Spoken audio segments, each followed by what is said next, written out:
Primero que nada, bienvenidos a mi canal y muchas gracias por sintonizarlo. El tema de hoy: ¿qué tan estadounidense era la Bundeswehr en sus inicios? Este tema ha estado en mi mente desde hace un buen tiempo, porque cada vez que publico algo en lo que se menciona a la Bundeswehr, recibo mensajes con las líneas de: en realidad, ese es un ejército que fue creado por los estadounidenses y básicamente comandado por ellos.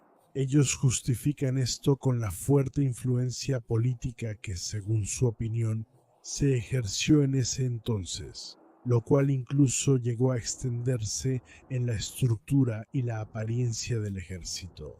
Pero realmente los estadounidenses tuvieron una influencia tan grande como se insinúa repetidamente en las cartas. O en realidad todo fue completamente diferente. Creo que pueden estar interesados en ver lo que pude encontrar en mis libros, en mi archivo y en Internet. Es cierto que sin Estados Unidos no hubiera existido un Bundeswehr al inicio de mediados de los años 50. Porque, mientras 10 años después del final de la guerra, la política inglesa se mantenía en general neutral, los franceses estaban en contra.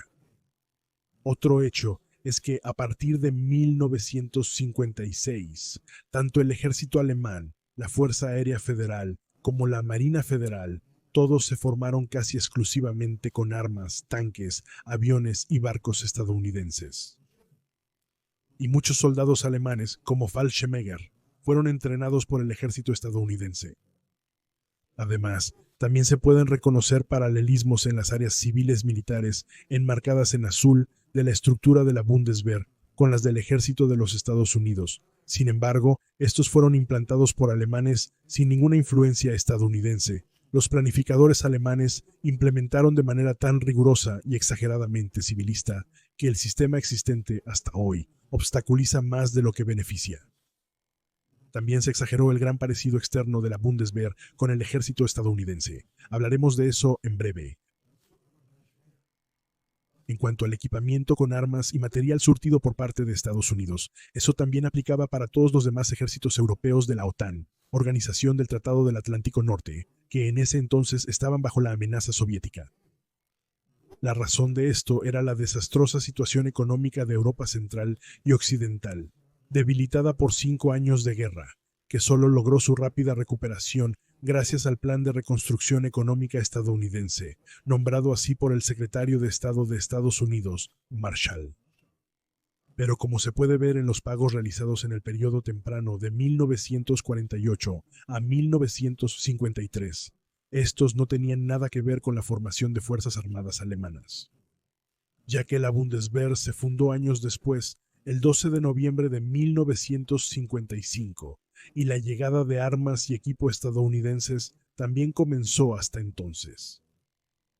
Pero en lo que respecta a la planificación de la estructura civil militar, estas de hecho ya habían sido adaptadas a las de las Fuerzas Armadas estadounidenses durante las planificaciones a principios de los años 50. Y mientras la oposición del Partido Socialdemócrata de Alemania y gran parte de la población rechazaban cualquier tipo de rearmamento, curiosamente también existía una gran desconfianza hacia el ejército alemán occidental planeado entre los políticos de la Unión Demócrata Cristiana, responsables de la planificación, y algunos exoficiales que los apoyaban al plan. En sí, desde 1950, el planificador principal previsto para la Bundeswehr era el exgeneral de las tropas blindadas Gerhard Graf von Schwerin, cuyo Estado Mayor había sido ubicado desde mayo de 1950 en la Central para el Servicio Nacional, que tenía un nombre en clave, Bundesinto. Los planes de Schwerin, en los que, en cuestiones de estructura, si acaso, los británicos intervinieron más que los estadounidenses, preveían un ejército completamente diferente al que más tarde se formó bajo su sucesor, Theodor Blank. Por ejemplo, un desarrollo más lento, unidades con carácter regional, líneas de tradición razonables. En la formación de oficiales, dar importancia al carácter en lugar de solo buenas calificaciones de bachillerato. Una nueva estructuración y valorización de la carrera de suboficiales y sargentos. y como elemento más importante, la preparación mental del pueblo alemán, especialmente de la juventud, para volver a portar armas. Sin embargo, todo esto no iba en la línea de las viejas camarillas militares, que ahora veían desaparecer a sus amigos y preferían apoyar cualquier propuesta civil improductiva para un ejército moderno, con tal de no perjudicar la carrera que esperaban. Cuando el conde von Schwerin también criticó ante el canciller Adenauer que en su grupo de asesores militares abundaban los antiguos generales de la Wehrmacht, sin mencionar a su colaborador más cercano, el autor de las vergonzosas leyes raciales de Nuremberg de 1935, director ministerial en la Cancillería Federal, Dr. Hans Globke, mientras que, por ejemplo, los planificadores militares provenientes de la resistencia eran constantemente frenados. La vieja guardia contraatacó. En octubre de 1950, el conde von Schwerin fue despedido junto con la mayoría de sus colaboradores. No se cumplieron las promesas de contratación y la Central de Servicio Nacional fue disuelta y reemplazada por la llamada Oficina Blank.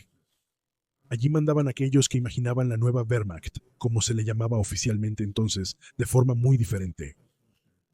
Además de Globke, quien actuaba en segundo plano y siempre estaba protegido por la organización Gehlen, precursora del Servicio Federal de Inteligencia, otros protagonistas desempeñaron un papel decisivo, de los cuales quiero mencionar a los más importantes. Para el ámbito civil, que comenzó a partir de los años 50, fue el antiguo asistente personal del canciller federal Konrad Adenauer, quien desde 1955 fue nombrado por Adenauer como jefe de departamento principal en el Ministerio Federal de Defensa. Él es el padre de la estricta separación organizativa entre las tropas militares y la administración civil, que hasta hoy sigue siendo un obstáculo.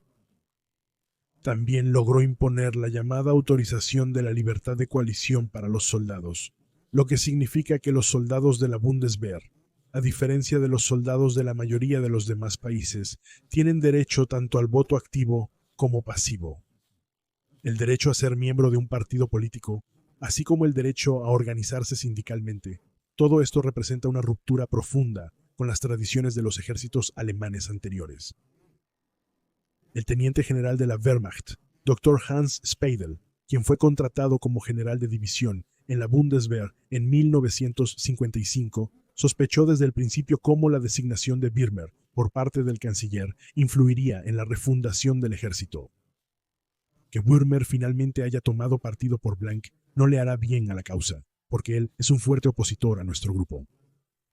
Wirmer, marcado por una profunda desconfianza, pero también respaldado por el canciller Adenauer y el doctor Globke, puso partes extremadamente importantes del ejército bajo la responsabilidad de civiles, algo que hasta hoy sigue practicándose.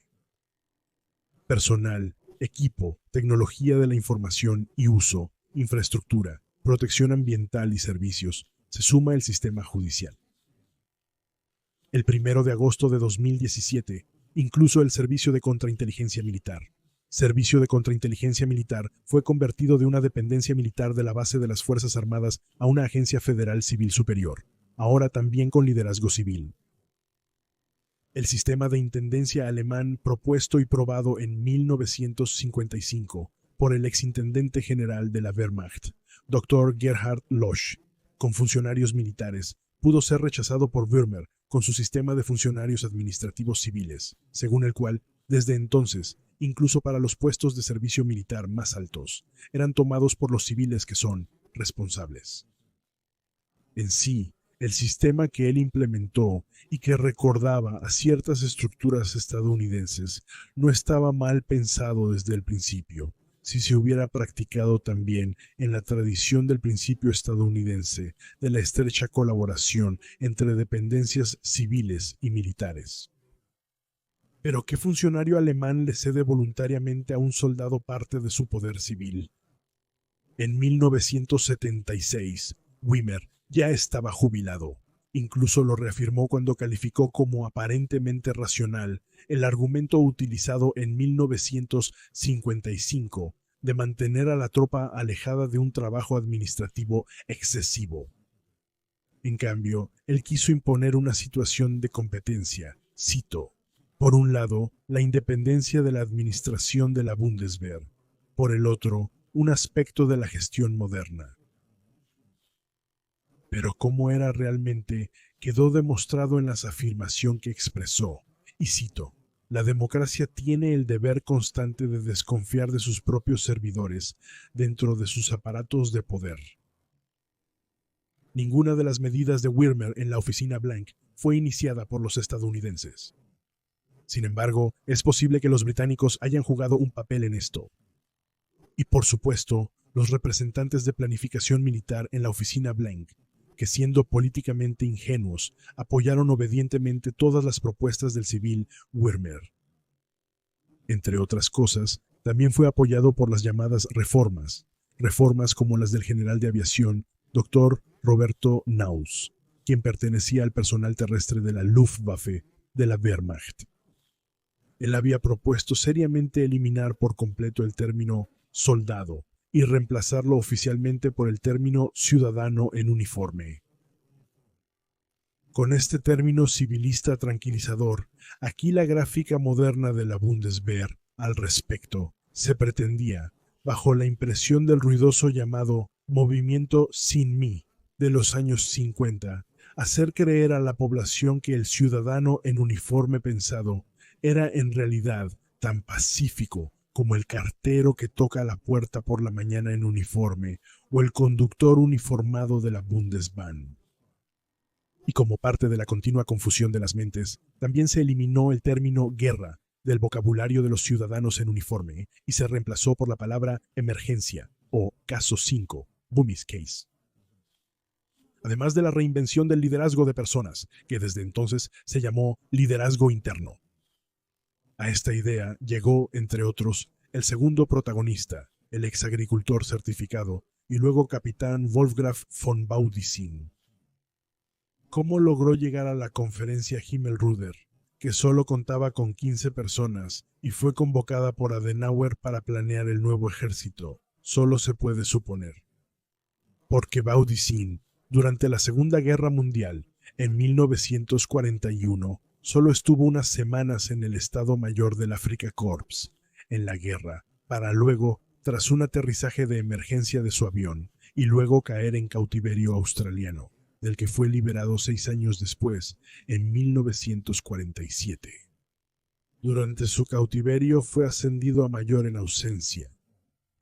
Y aunque von Baudissin no era para nada un especialista en la formación de fuerzas armadas, en otras palabras, no tenía experiencia de guerra.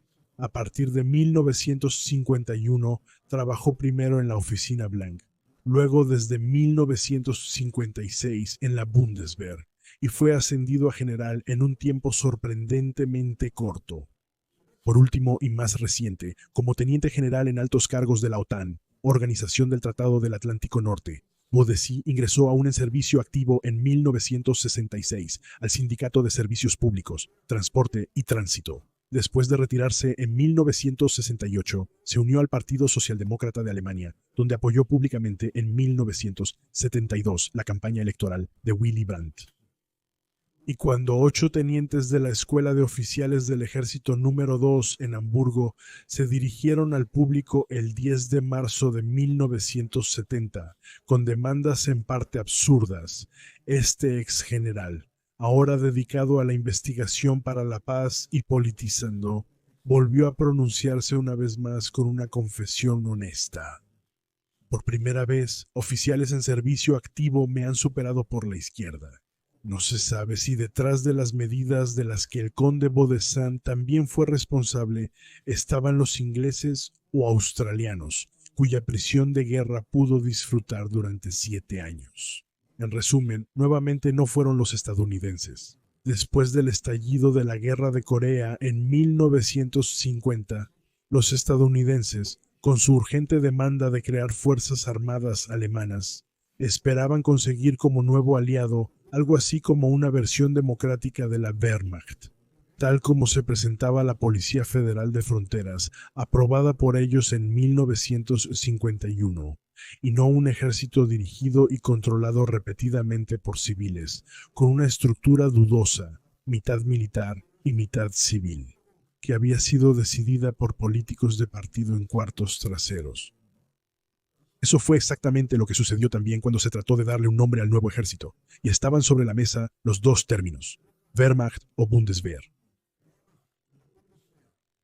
Para ello, la Oficina de Prensa Federal encargó al Instituto Allensbach una encuesta, según la cual el 35% se pronunció a favor de Wehrmacht y solo el 25% a favor de Bundeswehr. Sin dejarse impresionar por eso, en el Comité Federal de Seguridad, a puerta cerrada, el 22 de febrero de 1956, fue aceptada la propuesta de Bundeswehr, presentada por el exgeneral de las tropas blindadas, y luego, diputado del Bundestag por el Partido Democrático Libre, Hasses von Mandeufel. Hasta entonces, en todos los documentos sobre la creación de la Bundeswehr, se había utilizado el término Neue Wehrmacht. Más recientemente, por el ministro de Defensa Theodor Blank, el 12 de noviembre de 1955, el día de la fundación de la Bundeswehr, en el que había esbozado el perfil político de una nueva Wehrmacht. Ahora, no tengo ningún problema con el término Bundeswehr, a la que también pertenecí por mucho tiempo. Pero aún así quiero aprovechar la oportunidad para corregir malentendidos sobre el término, que hoy en día muchos solo ven como la denominación del ejército del Tercer Reich. Sin embargo, ya desde mediados o finales del siglo XIX, se utilizaba generalmente como denominación para las Fuerzas Armadas, incluso para los ejércitos de otros países. Wehrmacht, como término para el ejército alemán, aparece incluso en la Constitución de la Paulskirche de 1849 y en las constituciones imperiales posteriores, como la de la República de Weimar en 1919, donde en el artículo 47 se dice que el presidente del Reich tiene el mando supremo sobre toda la Wehrmacht del Reich. Ahora bien, acabo de hablar también de la estructura civil-militar parcialmente obstructiva, que estuvo acompañada en los años de formación por reformas y pequeñas reformas ordenadas por políticos de partido y funcionarios, y toleradas por la mayoría de los generales obedientes, siempre preocupados por su carrera. Que la Bundeswehr pudiera desarrollarse a pesar de todo, hasta convertirse en un ejército reconocido y tomado en serio, tanto por la OTAN, Organización del Tratado del Atlántico Norte, como por los miembros del Pacto de Varsovia, se debió también a los 13.438 oficiales que sirvieron en ella hasta 1964, precisamente de la Wehrmacht, de los cuales 44 eran generales y 6 almirantes.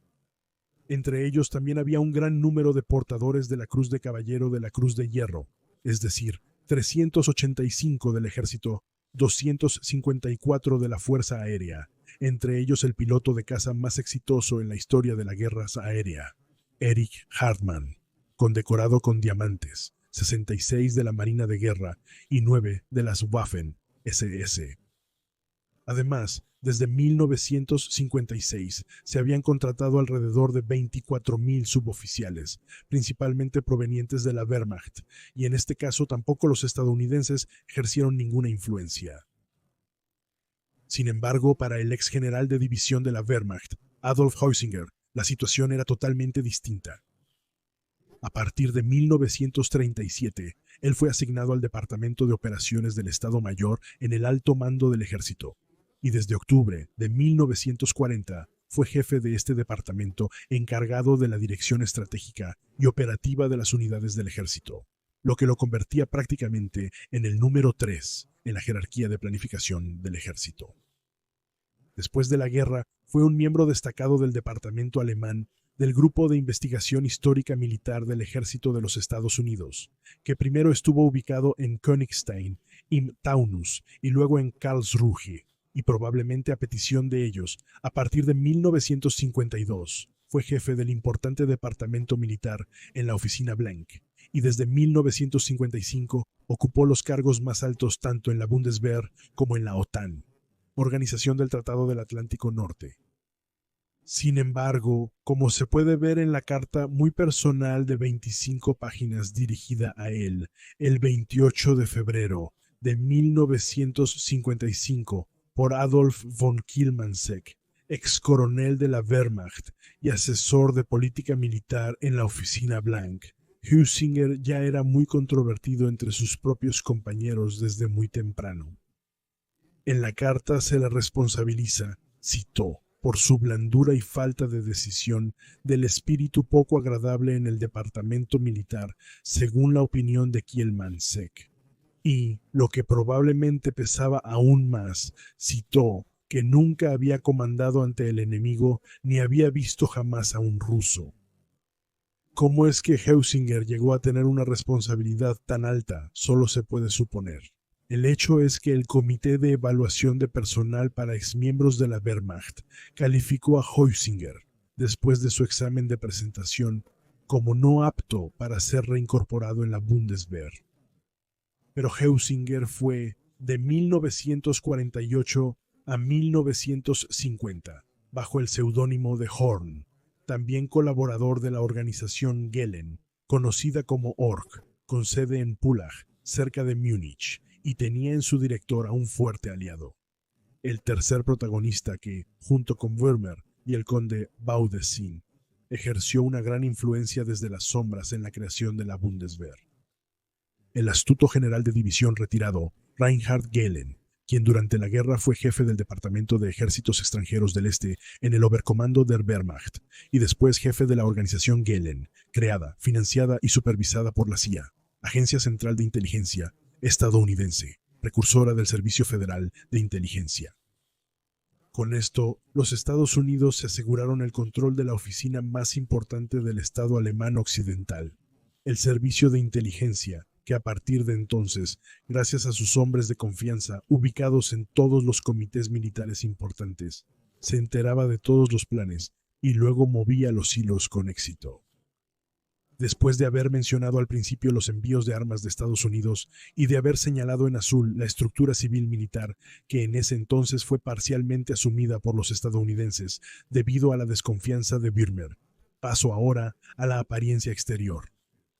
En este caso, por parte alemana prácticamente se adoptó una copia exacta de Estados Unidos, exclusivamente por razones políticas, oportunistas, si no es que incluso serviles. Pero sí, garantizado sin la influencia estadounidense. Esto se puede ver de manera más impresionante en el ejemplo de la introducción del casco de acero, en parte en los rangos y en los primeros uniformes. Sin embargo, la Fuerza Aérea y especialmente la Marina lograron rescatar muchos elementos de los uniformes tradicionales anteriores. Pero en lo que respecta al ejército, después de 5 años de fase de decisión, su uniforme de servicio no podía ser más feo y recordaba mucho a la vestimenta de los porteros de hotel. Pero con eso, tanto los responsables civiles como los militares querían subrayar que, alejándose del tradicional gris campo, realmente veían al ejército alemán como una copia oscura del ejército estadounidense. El gris campo del ejército alemán ya existía, incluso como uniforme de invierno en el contingente alemán, que participó en la represión de la llamada Rebelión de los Boxers en China de 1900 a 2001. En 1907 se tomó la decisión definitiva de adoptar el gris campo para los ejércitos reales de Prusia, Baviera, Württemberg y Sajonia, tras lo cual, a partir de febrero de 1910, el uniforme de campaña M10 fue finalmente obligatorio, con el que el ejército alemán también entró en la Primera Guerra Mundial. En cambio, el uniforme temprano del ejército de la Bundeswehr consistía en una mezcolanza de elementos de uniformes estadounidenses. La gorra del ejército estaba adornada con los sables cruzados de la caballería estadounidense. En lugar de los parches de cuello en los colores tradicionales de las armas, como en el ejército estadounidense, se colocaron insignias metalizadas germanizadas en las sencillas chaquetas gris oscuro, llamadas Eisenhower-Jacken, apodadas burlonamente chaquetas de mono, y las tropas recibieron ahora franjas en ambos brazos en vez de los antiguos galones. El sargento se convirtió en miembro del personal de sargento. Los sargentos mayores y el personal de los sargentos mayores llevaban en el brazo, como en el llamado Ejército de Transición de 1919 a 1921, 1 o 2 galones en sus mangas respectivamente. Es interesante saber que hasta principios de los años 60 hubo cazadores y unidades de cazadores falsos que, según la antigua tradición, llamaban a sus suboficiales y suboficiales de personal como cazadores senior y cazadores de personal senior. Además, en julio de 1957 se introdujo el rango de Hauptfeldwebel para los sargentos, utilizando la llamada runa Odal. Sin embargo, en los ejércitos alemanes anteriores, Hauptfeldwebel no era un rango, sino la designación del puesto del sargento de compañía, es decir, el oficial de intendencia. En el pasado, este se identificaba por dos llamados anillos de bastón en la parte inferior de las mangas, mientras que la Bundeswehr introdujo el cordón amarillo en el hombro y en las primeras décadas también cordones azules y verdes para el suboficial de servicio o el soldado de servicio, así como el cordón plateado para el oficial de servicio. ¿De dónde provienen estos cordones de diferentes colores? Es motivo de controversia. En cualquier caso, no existieron en los ejércitos alemanes modernos. Pero mientras que los suboficiales con porte pi, es decir, los rangos desde sargento mayor en adelante, como ayudantes de oficiales hasta 1945, llevaban charreteras con estrellas, ahora recibieron galones sin tradición.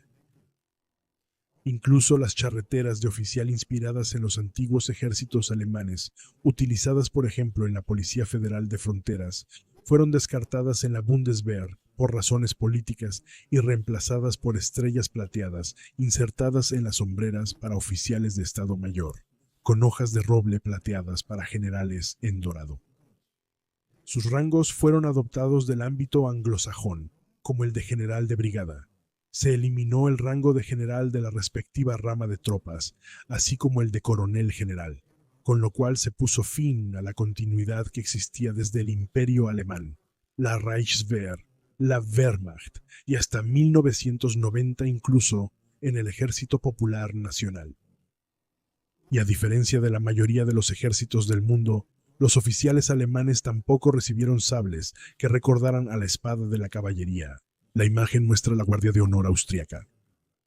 Si en ese momento se le hubiera mostrado a un observador extranjero imágenes de una compañía alemana en uniforme de servicio o especialmente durante el entrenamiento de combate, 9 de cada 10 probablemente habrían pensado que era el ejército de Estados Unidos. Solo cuando Theodor Blank, quien había sido corresponsable de todo esto durante 6 años y, digámoslo amablemente, no tuvo suerte, renunció voluntariamente y dejó su lugar a Franz Josef Strauss de la Unión Social Cristiana, la situación empezó a cambiar. En 1959 se introdujeron las nuevas chaquetas llamadas de 4 bolsillos, que sin embargo todavía se usaban en tonos que iban desde casi blanco hasta casi negro, con insignias de cuello en el color correspondiente al arma, lo que finalmente permitió que los anteriormente ridiculizados ciudadanos en uniforme fueran reconocidos como soldados. En cuanto a las insignias de cuello, el tradicional blanco de la infantería se asignó a las bandas de música, rompiendo así con otra tradición. Como signo visible de su actividad realmente poco bélica, los músicos militares que durante la guerra servían como camilleros auxiliares, desde el siglo XVIII llevaban en los hombros los llamados nidos de golondrina, que también se encontraban en la Policía Federal de Fronteras, en el Ejército Popular Nacional, y que hoy en día todavía se ven en muchas bandas de música de bomberos, voluntarios, mineros y tiradores, y por supuesto también en muchas bandas de música extranjeras. Pero también bajo Franz Josef Strauss, quien fue apoyado por los estadounidenses desde 1948, se adoptaron otros elementos de uniformes estadounidenses. Por ejemplo, los distintivos de unidad que se llevaban en la parte superior de la manga izquierda y las franjas en el color de arma correspondiente en las costuras de los pantalones. Aquí, en azul, el color de la antigua tropa técnica. Sin embargo, estas franjas, al igual que los galones de cabo que fueron reemplazados por las charreteras deslizables en los hombros, se eliminaron debido a la desaparición de las sastrerías en los almacenes de ropa de los batallones. A cambio, desde el primer día se introdujeron las ligas elásticas, también usadas en el ejército estadounidense, que hasta hoy se mantienen firmemente y siguen generando imágenes impresionantes de uniformes perfectamente ajustados. Sin embargo, una invención puramente alemana es el uniforme de servicio, que en su forma básica se usa en todas las ocasiones imaginables y que, simplemente cambiando la camisa azul por una blanca, se convierte en uniforme de paseo e incluso de gala. También se adoptó del ejército estadounidense que, en la posición básica, las manos estuvieran cerradas en puño, mientras que el batallón de guardia, en posición de firmes, siempre tenía las manos extendidas a lo largo de la costura del pantalón, lo cual, desde 2004, se implementó también para toda la Bundeswehr. El motivo de este cambio fue, cito, la adaptación de las formas de formación a la práctica de la mayoría de las Fuerzas Armadas aliadas.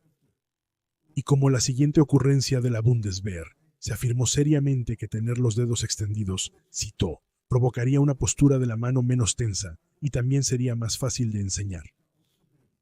Aunque yo apoyé la postura de los dedos extendidos por razones tradicionales anticuadas, creo poder afirmar, en nombre de los 11 millones de soldados de la Bundeswehr formados hasta 2004 durante la Guerra Fría, que ninguno de nosotros sufrió jamás por una postura tensa de la mano.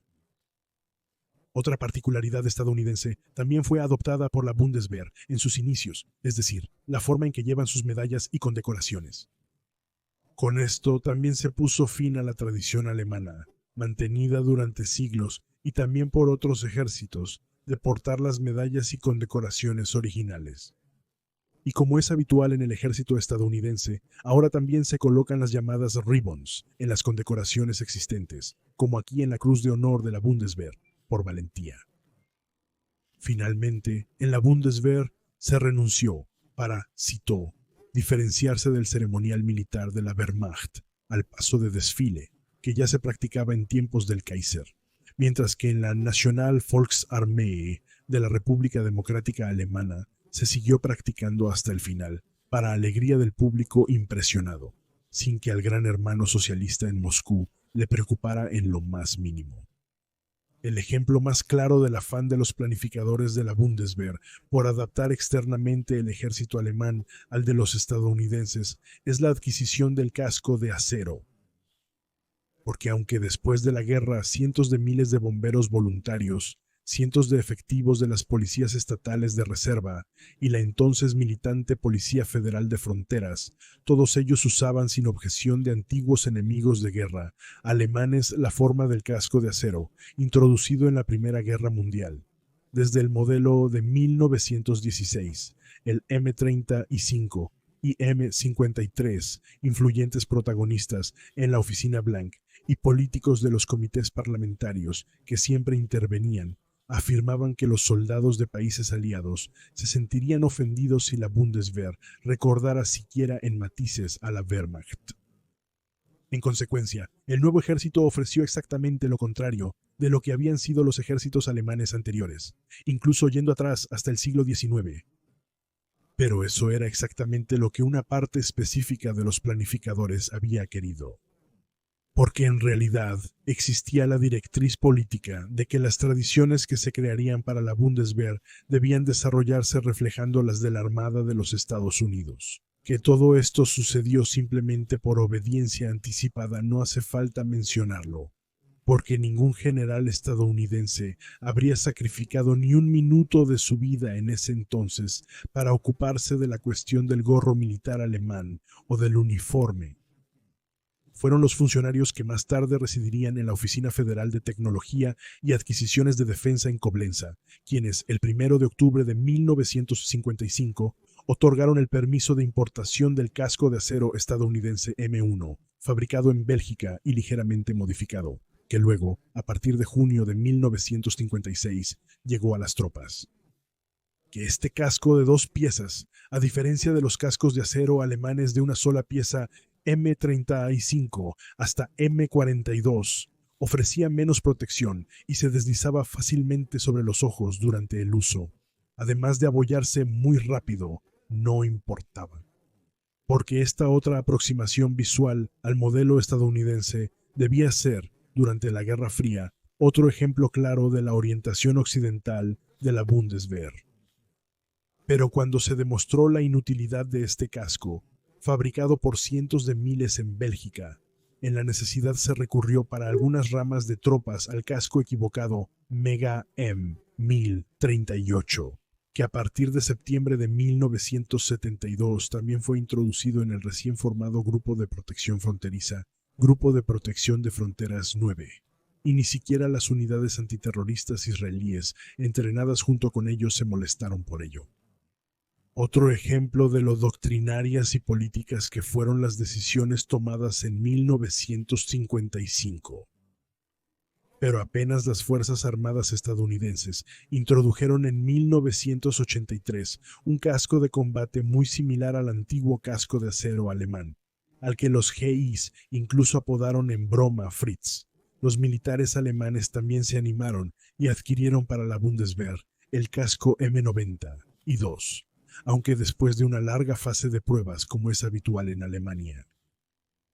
En realidad, podría seguir indefinidamente hablando de la extraña decisión de asignar el número I a la Bundeswehr, hasta la adquisición de los primeros uniformes de combate, aquellos con corbata y polainas, pasando por el patrón de camuflaje de fragmentos que provenía de la época de la Reichswehr, el M31, hasta el uniforme de combate amarillo oliva moteado de casa que ya existía desde el 59. Ese era el llamado piojo de fieltro, que crujía y picaba por todas partes, y que curiosamente también era fabricado por una empresa llamada Rubensal. Pero creo que ya han visto suficiente. Si se debe sacar una conclusión, en realidad es cierto que, debido al comportamiento alimentado por la desconfianza de algunos protagonistas y de otros que solo querían congraciarse con los primeros opositores a la guerra, de hecho se produjo una cierta americanización de la Bundeswehr. Pero llamarla ahora una tropa auxiliar estadounidense, después de 70 años de existencia y muchos cambios que cualquier soldado que haya servido un tiempo puede entender, es la polémica más barata y no es cierto ni en esencia ni en general. Eso cambió a más tardar con la toma de posesión del entonces ministro de Defensa Franz Josef Strauß, de la Unión Social Cristiana. Sin embargo, que el ejército tenga que cumplir órdenes que vienen del Bundestag, por ejemplo para misiones en el extranjero, es otro asunto. Así que después de escuchar que, en principio, solo los políticos de partido son responsables de uno u otro dilema que aún prevalece hoy en día, está claro que debemos dar pleno reconocimiento a cada miembro de nuestras Fuerzas Armadas y brindarles nuestro apoyo en palabras y hechos.